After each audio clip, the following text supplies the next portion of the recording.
आप सभी को नमस्कार, शुभ संध्या। सार्थक government job point YouTube channel आप सभी लोगों का हार्दिक स्वागत करता है। चैनल पर नए हैं तो चैनल को सब्सक्राइब करके वीडियो को लाइक शेयर कर दें, बेल आइकन दबा करके रख लें ताकि आपको नोटिफिकेशन मिल जाए और आप उसे शेयर कर पाएँ। खबरों की शुरुआत कर लेते हैं। फटाफट आप सभी लोगों को सारी अपडेट देंगे, इसलिए वीडियो में एंड तक जरूर बने रहें और चैनल को सब्सक्राइब न किया हो तो सब्सक्राइब कर लें। चलिए खबरों की शुरुआत कर लेते हैं। फटाफट आप सभी लोगों को सारी अपडेट दे दें। आज एक प्रमुख मुद्दों को लेकर के मीटिंग थी, आप सभी लोगों को पता होगा, शैक्षिक अर्हताओं को लेकर के, ठीक है ना। और इन तमाम चीज़ों पे बहुत से विद्यार्थियों की नज़रें भी थी। तो मैं आज आप सभी लोगों को सब कुछ क्लियर करने वाला हूँ, इसलिए वीडियो में एंड तक जरूर बने रहें। और मुख्य मुद्दा था आपके एलटी ग्रेड और जीआईसी लेक्चरर के शैक्षिक अर्हताओं को लेकर के। तो शैक्षिक अर्हताओं के लिए जो फाइनल ये कह सकते हैं कि हियरिंग थी इनकी, वो आज कंप्लीट हो गई, ठीक है ना। और शिक्षा निदेशक महोदय ने जो अपडेटेड नियमावली दी थी, सेम टू सेम वही अपडेटेड नियमावली आप सभी लोगों की एक्सेप्ट की जा रही है। मतलब ये है कि टीईटी का प्रस्ताव वो आप लोगों को देखने के लिए मिलेगा। ये क्लियर हो गया कि टीजीटी और पीजीटी में आप सभी लोगों को टीईटी, टीचर एलिजिबिलिटी टेस्ट जरूर देखने के लिए मिलेगा। अब इसको एलटी ग्रेड में भी लागू करने का प्रस्ताव है, लेकिन अब देखना ये दिलचस्प है कि शिक्षा सेवा आपका उत्तर प्रदेश लोक सेवा आयोग टीईटी के बाद, क्योंकि टीईटी का विज्ञापन अभी तो नहीं आएगा, टीईटी का विज्ञापन आपका कम से कम सितंबर या अक्टूबर में जारी होगा और उसकी परीक्षा होते, परिणाम जारी होते तो जनवरी आ जाएगी, फरवरी आ जाएगा, ठीक है ना। इतना लंबा तो अभी फिलहाल इंतजार होने की क्षमता नहीं है, पहली चीज। दूसरा ये कि एलटी ग्रेड में 2 चरणों को लेकर के बात थी, लेकिन उस पर सहमति ना तो गवर्नमेंट की तरफ से बन पाई और ना ही अधिकारियों की तरफ से बन पाई। उत्तर प्रदेश लोक सेवा आयोग को स्पष्टता ये चीजें बोल दी गई हैं कि आप जिस तरीके से परीक्षाएं होती आई हैं उसी तरीके से परीक्षाएं कराइए। और एक सूचना है, क्योंकि उत्तर प्रदेश लोक सेवा आयोग को ये लगता था कि अगर हम ये 2 चरण के पेपर कराएंगे तो उसमें भ्रष्टाचार कम होगा, लेकिन आरओ का पेपर कैंसिल होने के बाद, लीक होने के बाद उसका ये भ्रम भी टूट गया। क्या गारंटी है कि अगर ये चीज़ें ऐसी होंगी तो पेपर आउट नहीं होगा।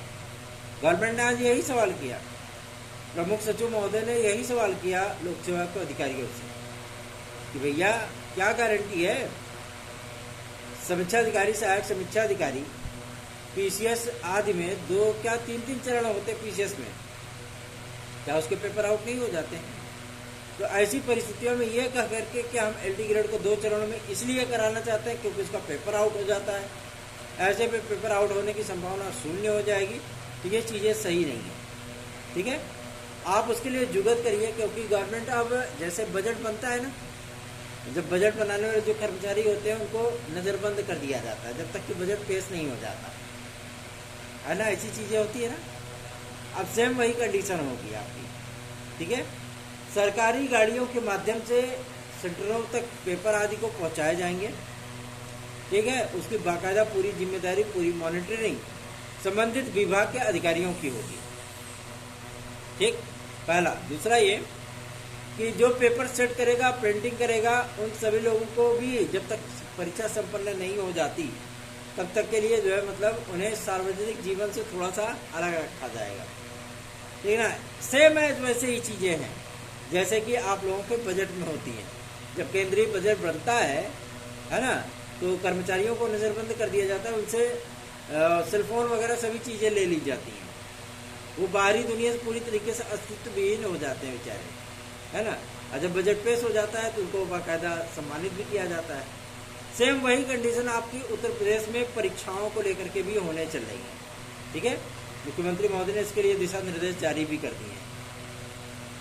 तो अब थोड़ा सा चेंजेस आ रहा है, क्योंकि हम आप लोगों को बहुत पहले से बता रहे थे कि जब परीक्षार्थियों की संख्या ज़्यादा होगी तो आपको 3 दिन, 4 दिन, 5 दिन आदि भी एग्ज़ाम देखने के लिए मिल सकता है, ताकि छिछलेदर ना हो, है ना, ताकि छिछलेदर ना हो।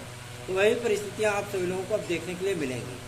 जैसे उत्तर प्रदेश में पीईटी को लेकर के क्या एलिजिबिलिटी टेस्ट, प्रारंभिक अर्हता परीक्षा क्या बाबा जी का ठुल्लू है? क्या है प्रारंभिक अर्हता परीक्षा?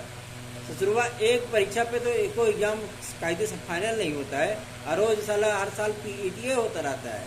कितनी एलिजिबिलिटी आप जांचोगे भैया? एलिजिबिलिटी जांचना है तो सेम टू सेम वैसे ही पेपर कराइए जैसे 2013-14 में होता था, ठीक है ना। जब तक अखिलेश जी की गवर्नमेंट थी 15-16 में, तब तक सारी चीज़ें वैसे ही चल रही थी। ये तो बाबा जी आए तो उसके बाद पीईटी लागू कर दिए, उसमें भी चीज़ें नहीं हो पा रही। अब पीईटी को समाप्त करने की बात भी सामने आ रही है। अधिकारी भी कह रहे हैं कि पीईटी का कोई अस्तित्व नहीं है, पीईटी को समाप्त कर दिया जाए, वही चाहिए।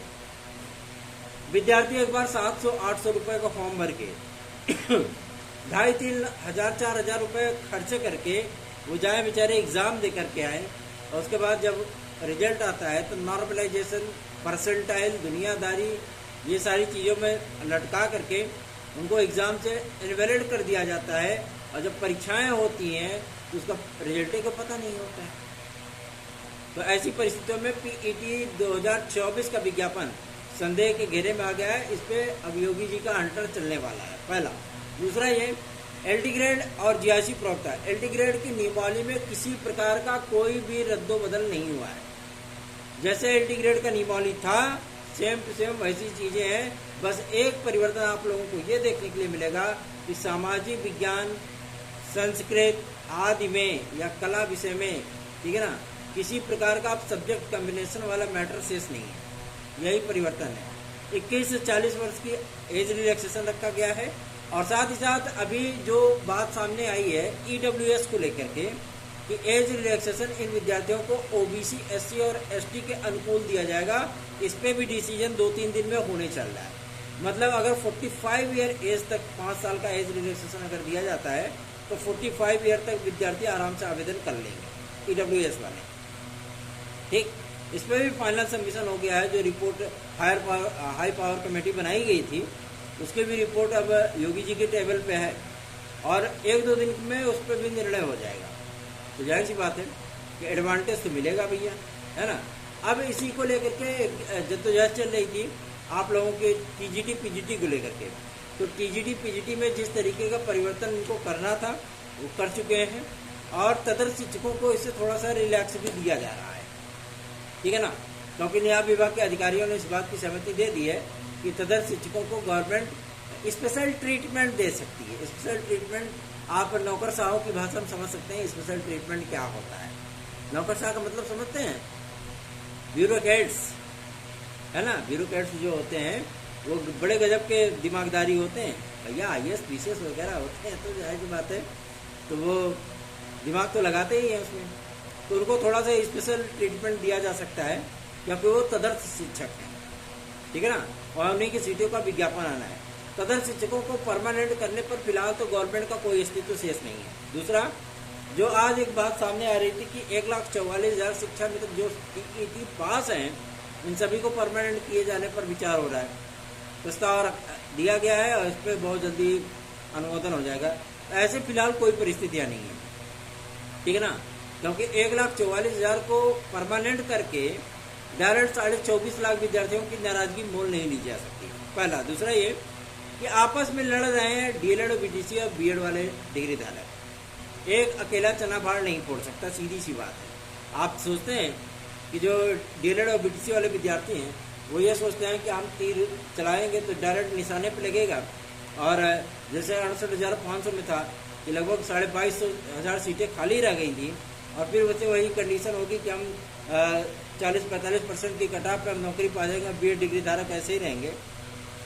ऐसी कोई परिस्थितियां नहीं है। जो बेसिक की नियमावली बन रही है ना उसमें एनसीटीई के जवाब का इंतजार है। एनसीटीई से क्लियर मिलने के बाद ही ये चीज़ें होंगी, ठीक। तो परीक्षा कार्यक्रम भी आप लोगों का आने चल रहा है, इस पर भी काम शुरू हो चुका है। और जैसे ही अध्यक्ष महोदय की नियुक्ति होती है, आप सभी लोगों मैं बता दूं, परीक्षा नियंत्रक और अध्यक्ष महोदय आते हैं परमानेंट सचिव महोदय, क्योंकि जो कार्यवाहक सचिव महोदय है ना उनसे हम लोगों ने बातचीत की थी। उन्होंने कहा था कि शासन ने स्पष्ट डिक्लेरेशन दे दिया है कि जो भी भर्ती संस्थान हैं उन सभी संस्थानों को क्या करना है, उन सभी संस्थानों को अपना परीक्षा कैलेंडर बनाना है। विद्यार्थियों को ये पता होना चाहिए हमारा विज्ञापन कब आ रहा है, हमारा आवेदन कब से स्टार्ट होगा, हमारी परीक्षाएं कब से होंगी। हमारा परिणाम कब तक एक्सपेक्टेड डेट में आ सकता है। ये सारी चीज़ें आपके शिक्षा सेवाचयन आयोग में भी चलेंगी। और टीजीटी पीजीटी की जो परीक्षा तिथियां है ना, वो आप सभी लोगों को विद इन 10 डेज 10 दिन के भीतर देखने के लिए मिल जाएंगे। ठीक, तो चिंतित बिल्कुल मत होइए। आहर्ताओं को लेकर के आज फाइनल सबमिशन हो चुका है और बहुत जल्दी आप लोगों को समाचार पत्रों के माध्यम से ये जानकारी प्राप्त हो जाएगी। हालांकि सार्थक गवर्नमेंट जॉब पॉइंट हमेशा ही आप सभी लोगों को फर्स्ट और ग्रेट न्यूज़ देता है। हम आप लोगों से कहते थे इस बार की स्ट्रेटेजी थोड़ी सी चेंज करिए, तो बहुत से विद्यार्थी कहते थे अरे आप तो वही चीज़ें रोज बोलते हैं, लेकिन उसमें बहुत सारी नई अपडेट होती है, लेकिन विद्यार्थियों को समझ में आया तब ना। अब वही चीज़ें आप लोगों के सामने आ रही हैं, तो चिंतित मत होइए, अपनी तैयारियों में लग जाइए। 9721471385 इस व्हाट्सएप नंबर पे आप लोग हमारे नोट्स आज भी बुक कर सकते हैं। साथ ही साथ आप सभी लोग अधिकाधिक संख्या में स्नेह दीजिए, क्योंकि हम लोग बीएड इन पीआरटी को लेकर के एक बार फिर से मुहिम में हैं। ठीक है ना, मुहिम तेज कर दिए हैं और इस बार की में थोड़ा सा कोशिश ये होगी कि बीएड इन पीआरटी का सपना साकार हो सके उन विद्यार्थियों का जो विद्यार्थी बीएड डिग्री धारक हैं। ठीक, तो सपोर्ट करेंगे तभी कुछ चीज़ें पॉसिबल होंगी ना, तो सपोर्ट करिए ना, अधिकाधिक संख्या में वीडियोस को शेयर करिए, चैनल को सब्सक्राइब, वीडियो को लाइक किया करिए। धन्यवाद, शुभ रात्रि।